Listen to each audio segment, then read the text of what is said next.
Sad beginning, but life is really short. The only question that someday will matter: do we regret our wasted lives or not? About Edith Piaf, we know for sure that she has no regrets, but for the rest of us, the worst possible scenario is if we don't reach our potential, we don't take our chances, we don't try anything crazy because of low self-esteem, bad memories, fears, prejudices, whatever. We waste our lives waiting for better times and opportunities.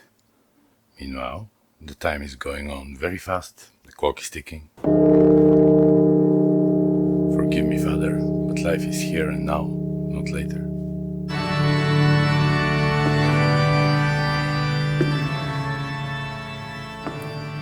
Stop waiting for someone special and give a chance to the people you meet every day.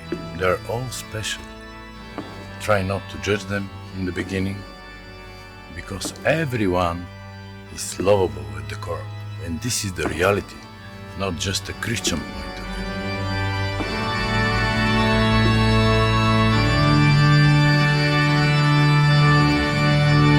Anyway, the only one does not exist, and technically nobody is perfect, my beloved boys and girls.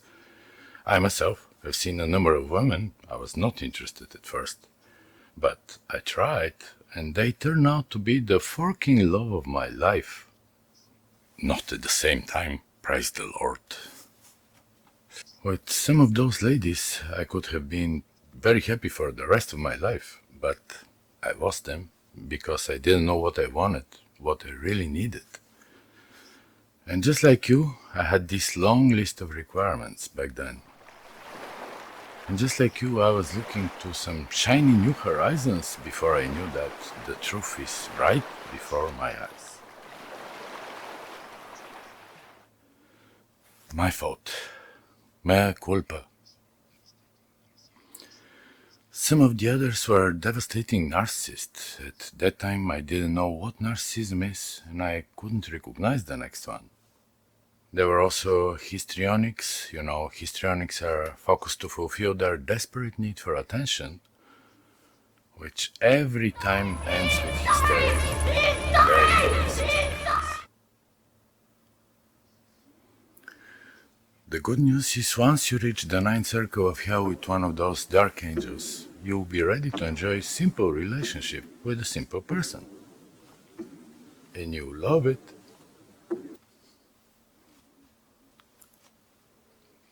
And don't get me wrong, I'm not perfect either. Mea culpa.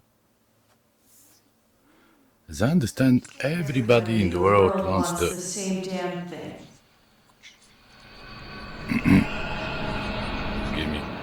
This happens with my voice every time I enter the church. Sounds like angelic or something. So when I'm saying that everybody needs to learn every single day, trust me. And you will thank me later. Knowledge always gives you an advantage. Always helpful and sometimes life-saving. Now let me tell you a little story about this guy with the hat, Nicola, who often talks in my videos. A time ago, he was a passionate surfer and surf instructor on some island in the middle of Mediterranean. One sunny day, some people arrived in the camp.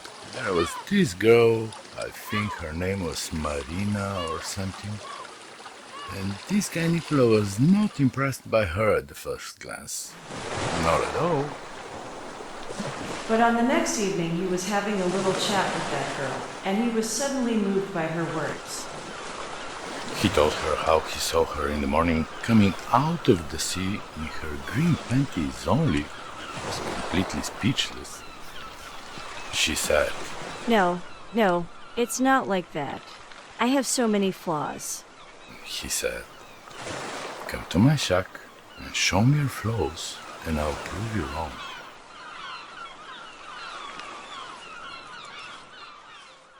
He proved it profusely, and in a matter of days, they realized that they were the greatest love of their lives. She was wrong about her body's flaws. She was completely flawless in his eyes. But in time, it turned out that she had one little flaw. She didn't know what she wanted. at that time she was already pregnant. Because of their simultaneous orgasms on a daily basis. Forgive me, Lord. This is not a sin. This guy Nicola was so happy, jumping up to the ceiling all over the place. But her parents came up with, he's just a surfer for Christ's sake, and you're an architect. You're out of his league. She was also a surfer, but obviously architect was much better deal for her. Even if she didn't read a single book in her life, she was the architect.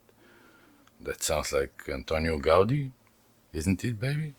Absolutely, she was paying too much attention to public opinion and evaluation.